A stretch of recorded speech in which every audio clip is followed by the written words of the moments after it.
let's go ahead and look at this example and try to solve this particular example where we have almost everything that we would expect to have in, let's say, in a real power plant, right? So you have multi-stage compression with intercooling, means you have two compressors, and we have an intercooler in between. Intercooler indicating that we are sort of cooling down the temperature here. We are rejecting heat here. Okay. Then we also have uh, multi-stage expansion with reheating. So we have two turbines, uh, turbine 1 expanding from 6 to 7 and turbine 2 from 8 to 9, and in between we have the reheater right here. Okay, so this is an additional QN that's happening apart from the QN that happens in the combustor from 5 to 6.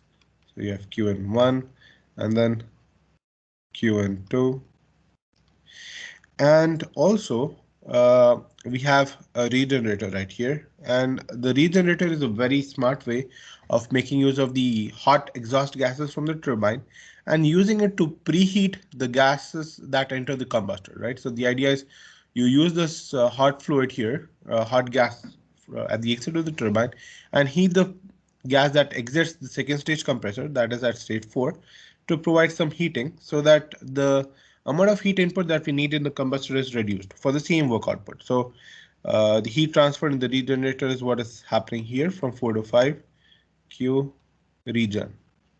Okay. So this are all the possible modifications that you can have in a Brayton cycle power plant, right? Of course, you can have more stages of compressors or more stages of turbines, although that's not very usual. And apart from this, the other thing that is considered when you're looking at an actual case is the effect of isentropic efficiencies of the compressor and the turbine, and those are also considered here, which is why we have to deal with 2s and 2, 4s and 4, and so on. Okay, so this is a very realistic example to give you in a nutshell. So let's look at what we have here and let's see how we can, what are we required to do. So we have a regenerative gas turbine with intercooling and reheat. Okay, air enters the compressor at these conditions. All right, the mass flow rate is also given. The pressure ratio across the two-stage compressor is 10. Okay, so whenever it's you see this word given here that the pressure ratio across the two-stage compressor, it's not talking about the pressure ratio P2 by P1 or the pressure ratio P4 by P3. Okay, these two are not equal to 10.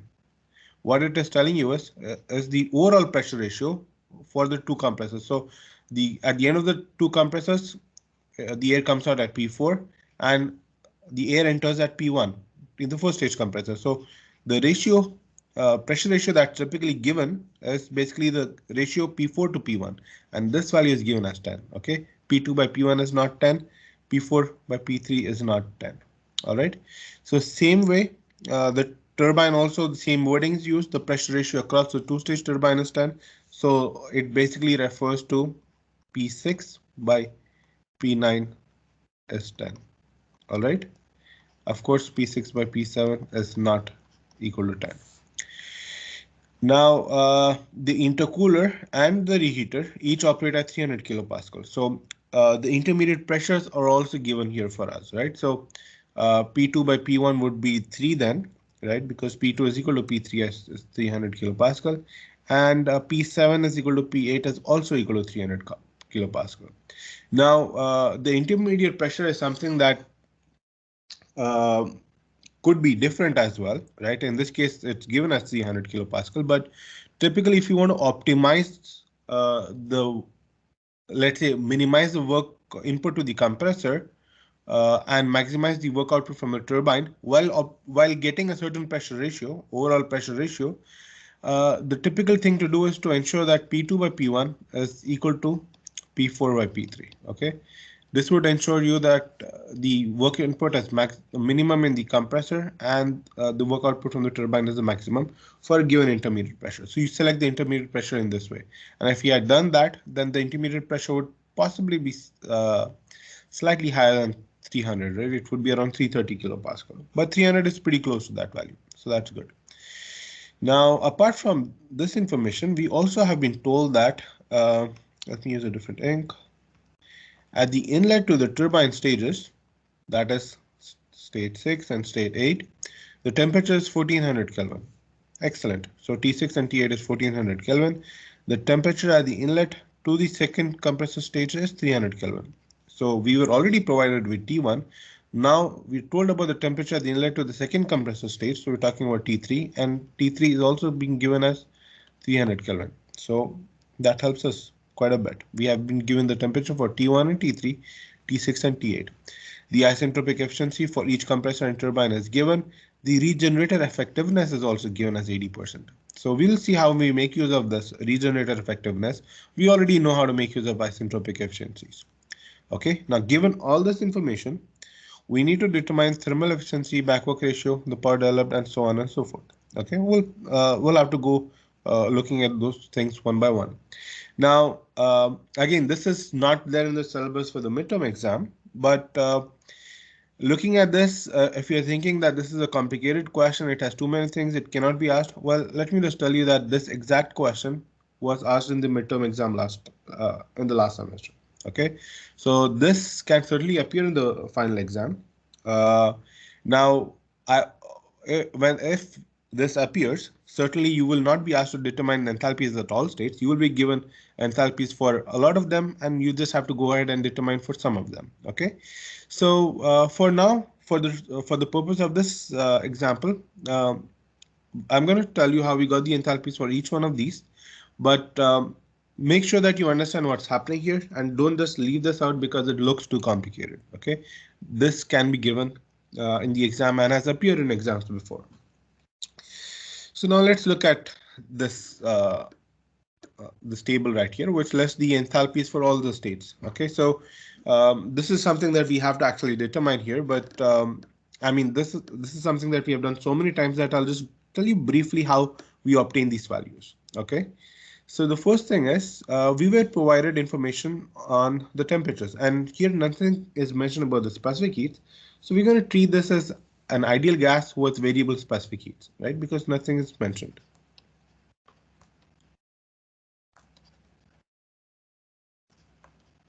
So when you're looking at variable specific heats, you're talking about the ideal solution. Like you go and pick up the enthalpies and so on from the table.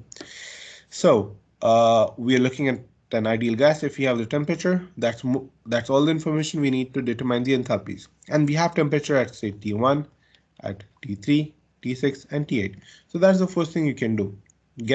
Go to table A22, get down the values for T1, T3, T6, and T8.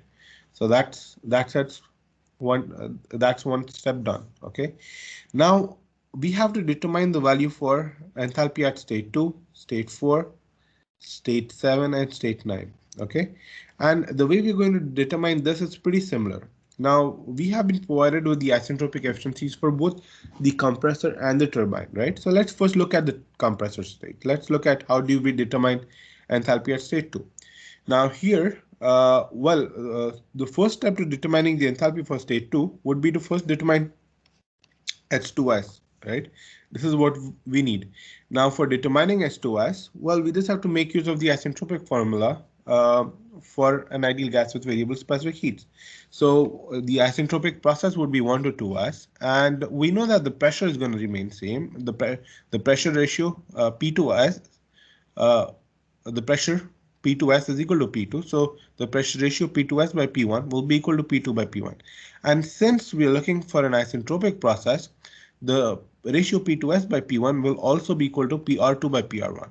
Now PR2 is something that we have already from the table A22 because we know T1, right? And P2S is given in the question. It's 300 kilopascal. P1 is given in the question. So it's just a matter of finding out PR2, and from PR2, you have to go back to table A22, do some interpolation and determine H2S. So when you do all that, you get an H2S of 411.3. Now we have H2S already. Now we want to find H2, and for us to find H2, we just have to make use of the isentropic efficiency formula for the compressor. The isentropic efficiency is given for the compressor. H2S is something that we just calculated. H1 is something that we picked up from the table. H2 is the only unknown. You solve for it and you get H2.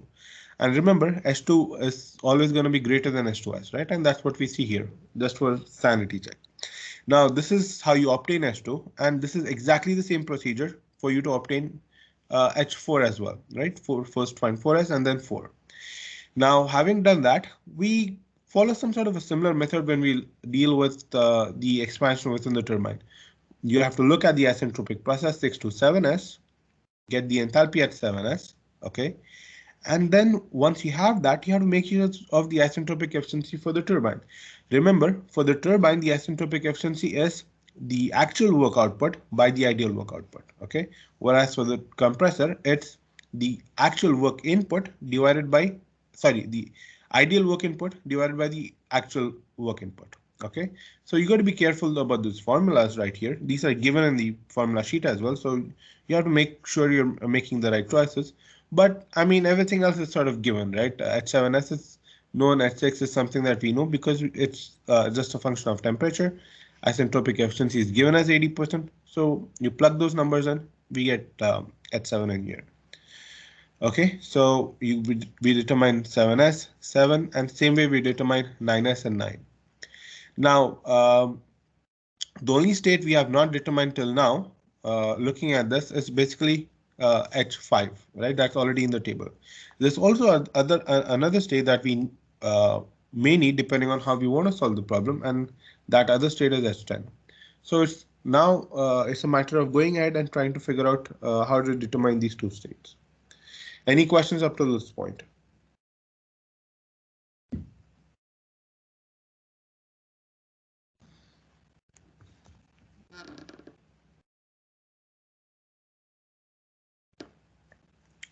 All right, if no questions, let's move forward then. So to determine H5, right, or the enthalpy of the air at the exit of the regenerator, we simply have to apply energy balance on the regenerator. Okay, so now we have to basically we have been also provided with the effectiveness of the regenerator, right? So for H5 and H10, right, we sort of make use of these two things. First, the regenerator effectiveness, and then the energy balance on the regenerator. So first, let's look at regenerator effectiveness. Okay, so regenerator effectiveness, epsilon, is simply defined as the actual enthalpy increase of the cold fluid or of the air that passes through the regenerator, meaning the enthalpy increase from H4 to H5. So H5 minus H4 is what's at the top, divided by the maximum possible enthalpy increase. Now this is a theoretically possible enthalpy increase, right? So we're just looking at the maximum value it could have, and the maximum theoretical value that you can have at the exit of the regenerator is basically equal to the enthalpy of the hot fluid, which is H9. So H5 minus H4 by H9 minus H4. Now the regenerator effectiveness is given as 80%. We have H9. We already calculated that in the last slide, and we also have H4. Okay, so you plug those numbers in, and we get H5 directly from here. Now H5 comes out to be 1055. All right, so certainly it has to be higher than H4. And as you can see, there is a lot of gap between H5 and H4. So we're saving quite a lot of heat input by making use of this excess heat from, or by making use of the hot gases exiting the second stage turbine. Okay, so this seems like a very good idea to do here, and it's playing a huge role in increasing the thermal efficiency of the whole cycle, I would imagine. Now, again, when we're looking at this sort of a question, enthalpies are given for a lot of states, but you'll be asked to determine enthalpy for some of them. Okay, so you may be asked to determine enthalpy at state 1, maybe, just to give you a simple question. Then maybe at state 2, for example, at state 5 for sure, or let's say very probable, right? Because here you're making use of this regenerator effectiveness concept. So make sure you understand what's happening here. And as I mentioned before, this has appeared in earlier exams as well.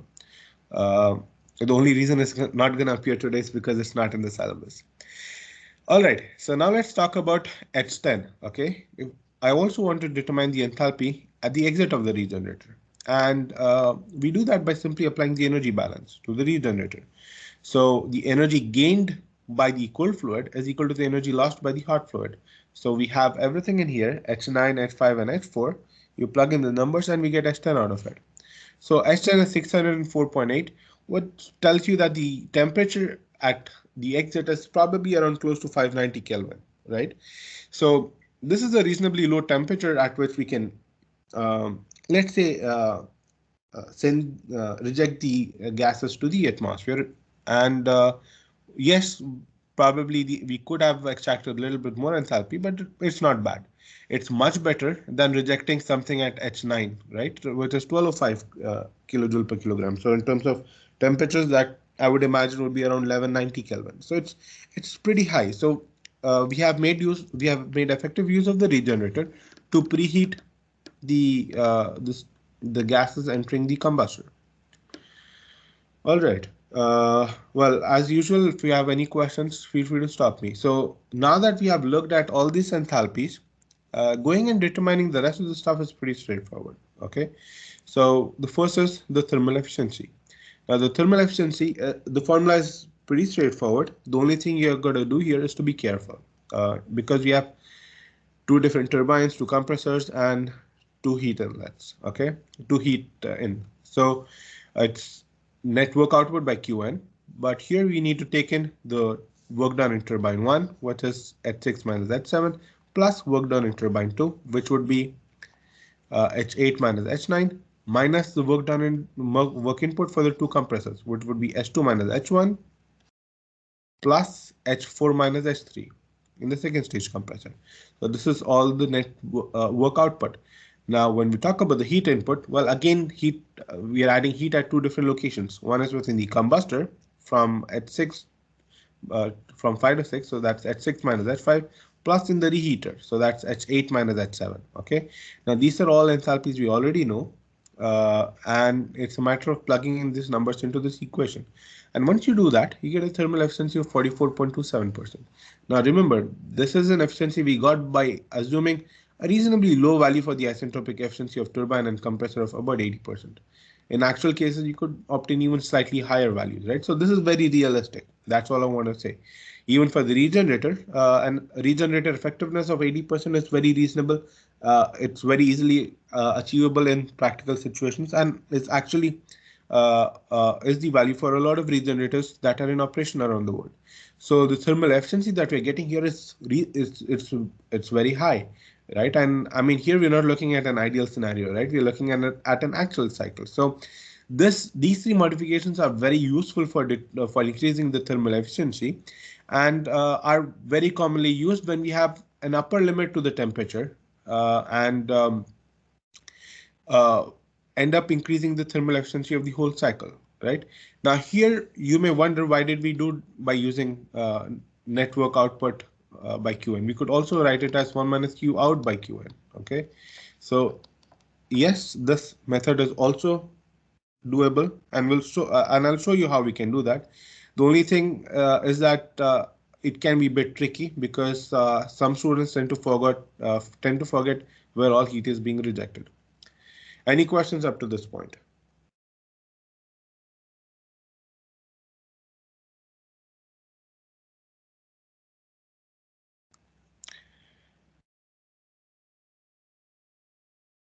Okay, so let's look at the other method.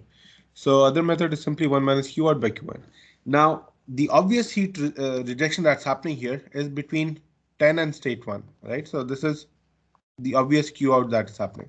But there's also another Q out that is happening. We are rejecting heat at one more place, and that is the intercooler, right? We have to cool it down, so we are rejecting heat to the environment, right? So there's heat rejection happening from 10 to 1, but also from 2 to 3. Okay, so this is what I would call Q out 2. So if you want to do it 1 minus Q out by Qn, you can certainly do it, but you got to make sure that you take both the Q outs. So S2 minus S3 would be the first Q out, or one of the Q outs, and S10 minus S1 would be the other Q out. When you plug in the numbers and solve for it, you're going to get the same thing again here, 44.27 as expected. Now, once we have done the first part, the rest are pretty straightforward, especially if you determine the thermal efficiency by calculating the net work output. Then the net work output formula or the values that you get would be useful when you're looking at backwork ratio, net power developed, and so on. So now let's look at the backwork ratio. Backwork ratio by definition is simply compressor work in by the turbine work out. Again, it's just a matter of being careful and picking out the two compressor work input and the two turbine work output. Now we already calculated these values when we were looking at WNet for part A. So we plug these numbers in here and this is what we get. Now you can see the backwork ratio is very high, right? It's I mean it's basically telling you that 45% of the energy, 45% of the work output of the turbine is basically getting used up to run the compressors. Okay, and we're having such high values for the backwork ratio even after doing multi-stage compression with intercooling, even after breaking down the compression process into two steps. Now, if we did not do this multi-stage compression, if we just had one huge compressor to compress the gas from P1 of 100 kilopascal to P4 of 1000 kilopascal, if we did this in one step, the compressor work input would be even higher. So the backwork ratio would be even more. Maybe it would hit 55%. I don't know, right? So this is, as you can see, we have been able to reduce the backwork ratio. Even after reduction, it's still pretty high. So multi-stage compression actually makes a lot of sense. Multi-stage compression with intercooling. Now, why does it make sense? Why should we do it? These are all things that we discuss in the recorded lecture, and it's something that you should go through. And as I said, you'll have a pop quiz based on that. It'll happen tomorrow. So I mean, the reason I did not put up the pop quiz is because I don't want to disturb you. We are preparation for the midterm, so don't bother looking at the videos today, but make sure you look at them tomorrow, or at least before the next class. Okay, so this is for the big backwork ratio, right? The next are pretty straightforward. We just need to calculate the net power developed, and we already did this work output per unit mass for turbine and the compressors. All we have to do is to multiply the mass flow rate to that numbers, to those numbers, right? And when you do that, this is what we get. It's about 2 megawatt, reasonably large, or let's say it's an okay sized power plant. You typically have lots of these together to give out a power output of maybe 200 megawatt or maybe 100 megawatt or so. So that's for part C. Now part D again is something that we already did as part of the thermal efficiency. We need to write the total rate of heat energy addition by heat transfer. So it's happening at two places. You write those and multiply the mass flow rate. And this is what we get, 4,622 or 4.6 megawatt.